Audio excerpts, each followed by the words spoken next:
আসসালামু আলাইকুম বন্ধুরা, আমি আজকে রান্না করব টমেটো দিয়ে মুরগির মাংস, ব্রয়লার মুরগি। দেখুন কড়াইতে তেল দিচ্ছি, তেল গরম হয়ে গেছে। এখন দিয়ে দেবো কয়েকটা তেজপাতা, দিয়ে দেব দারচিনি, এলাচ, লং। বন্ধুরা এখন দিয়ে দেব পেঁয়াজ কুচি।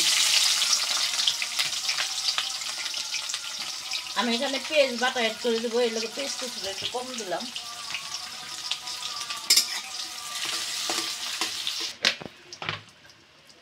বন্ধুরা দেখুন পেস্ট আমি লাল লাল করে নেই, হালকা ভেজে নিচ্ছি। নতুন পেঁয়াজ এমনিতে গলে যায়। এখন দিয়ে দেবো আদা রসুন পেঁয়াজ বাটা।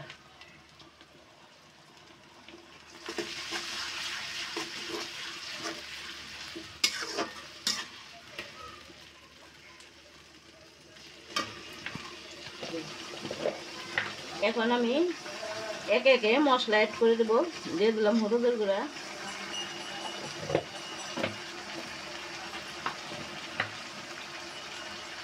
জালটা একটু বেশি দেব যেহেতু এটা ব্রয়লার মুরগি।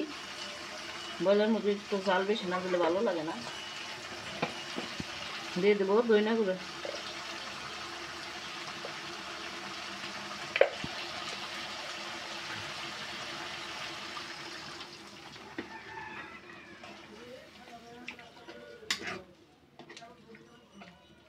স্বাদ মতো লবণ দিয়ে দেবো।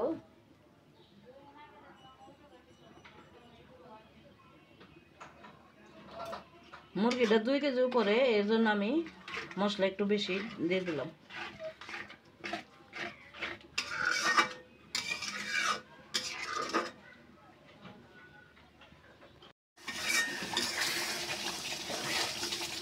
বন্ধুরা দেখুন মাংস কষা, মশলাটা কষাই নিয়েছি, কত সুন্দর কালার আসছে। এখন দিয়ে দেবো টমেটো। আমি বড় সাইজের 2টা টমেটো নিয়েছি। বন্ধুরা টমেটো দিয়ে মাংস মন্দ লাগে না, খুব ভালো লাগে, খেয়ে দেখবেন রান্না করে। আমি টমেটোটা ভালো করে কষিয়ে নেব, তারপর মাংসগুলো দিয়ে দেবো।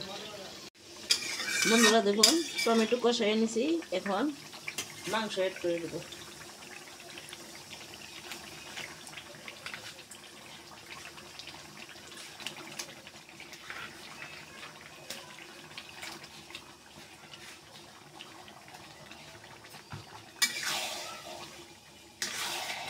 মাংসটা আমি পিসগুলি বড় বড় করছি।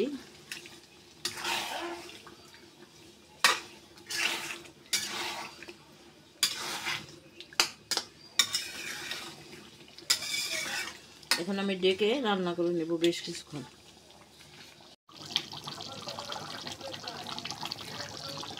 দেখুন বন্ধুরা মাংস কিন্তু 1 ফোঁটা পানিও দিই নেই, কত পানি উঠে গেছে। আমি এই পানি দিয়ে কষাই নেব এবং এই পানিতে আমি রান্না শেষ করে নেব।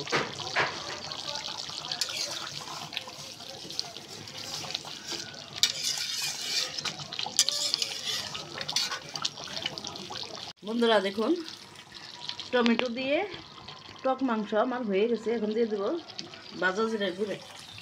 ভাজা জিরার গুঁড়া দিয়ে দিলাম কিছুটা।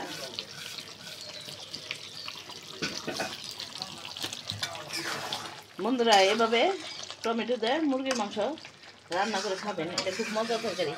বন্ধুরা মাংস কষাইতে সময় 1 ফোঁটাও পানি দেবেন না, আমি কিন্তু 1 ফোঁটা পানিও দিইনি। মাংসের যে পানি উঠছে আর টমেটো যে পানি বের হয়েছে ওইটা দিয়ে আমি সুন্দর করে কষিয়ে রান্না করে দিয়েছি।